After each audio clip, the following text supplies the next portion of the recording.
If you guys don't know, viewers, if you're watching this, there is a video on the channel called Why RWI Ended, and it's a 1 hour talk where I talk with myself Damn, my bad. and I'm not a loyal fan. the vice president. Nah, it's Watch alright. that video. And the vice president, CJ Clutch, where we go in depth about how it ended. But the thing is, even though we had an hour podcast, it didn't cover everything because I feel like something like that, like. Did you talk to him about the Honor parts? Yeah, the Honor, when we debuted Honor as a developmental brand, it was because CJ got really tired of doing nothing. Not necessarily nothing, but advertising for the Fed only goes on for so long, and eventually, when you start hitting 50s every week, you know, it doesn't really matter about advertising anymore because you're growing at your own pace and you finally find your audience. But we, Honor kind of like split the attendance. That's why you don't see small feds doing brand splits, because that in itself is going to split your attendance halfway, because you have to draft people and they're not going to show up to the other show because it doesn't make any sense. But we both kind of mutually agree after analyzing everything. When we first ended RWI, we had no idea why we needed to end it. We just knew it was time. We had we didn't understand like the whole gravitas of the situation. But when we look at like the facts, RWI's attendance started tanking once Honor came out. And as I say, like, just because the attendance wasn't bad, right? It was good. It was fine. 30 players a show, that's easily like a minor Fed. That's a good attendance.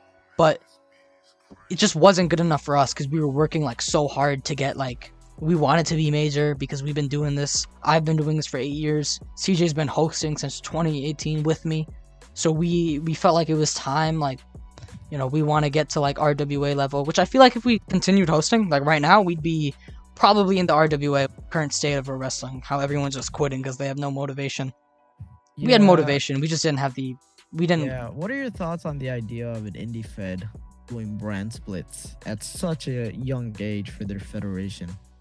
It doesn't make any sense. I remember I did that in RWI and it only lasted a week. Because the thing is with indie feds, attendance is kind of really important when you're hitting 20 players to show. Attendance is one of the most important things because those 20 people are the 20 most loyal people you're gonna find. And when it comes to splitting, you're gonna start hitting 10 players a show at that point because nobody's gonna show up to the second show. Nobody has that much dedication unless they're gonna get booked. And if you don't get booked, then you're not gonna show up. So I get it. Yeah. But I don't think they should do it. Saber, your opinion?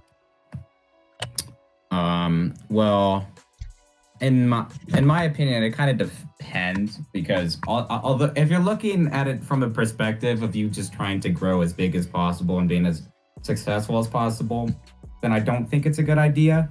But I know plenty of feds out there that want to have two brands because, you know, so many people watch WWE or like something else that has two brands and they want to replicate that because that's what they want to do. If you're doing it under the perspective of wanting to like have fun and having two brands, then I think they should go ahead and do it.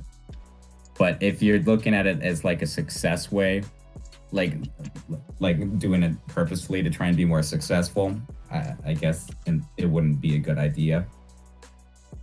Yeah. Yeah, I guess that makes sense. I just think people are gonna quit if they don't have good attendance, especially indie feds, because like attendance. Are you talking about the hosts? The hosts, yeah, like it's just gonna be because like people only care about like attendance nowadays. If that was the case, then if having fun was the case, we'd see more feds like AXW who actually like have good stories. But yeah, I feel like the derogative for wrestling or like a focal point has turned into quantity over quality. Whilst back then, I think you could agree it was most definitely quality over quantity because the max server you could ever reach is 50, but now you have options. You could do 60, you can try 75, you can even test your luck with 100. So I feel like people are just so struck on hitting those numbers every show that they sometimes forget like the core aspect of pro wrestling is entertainment.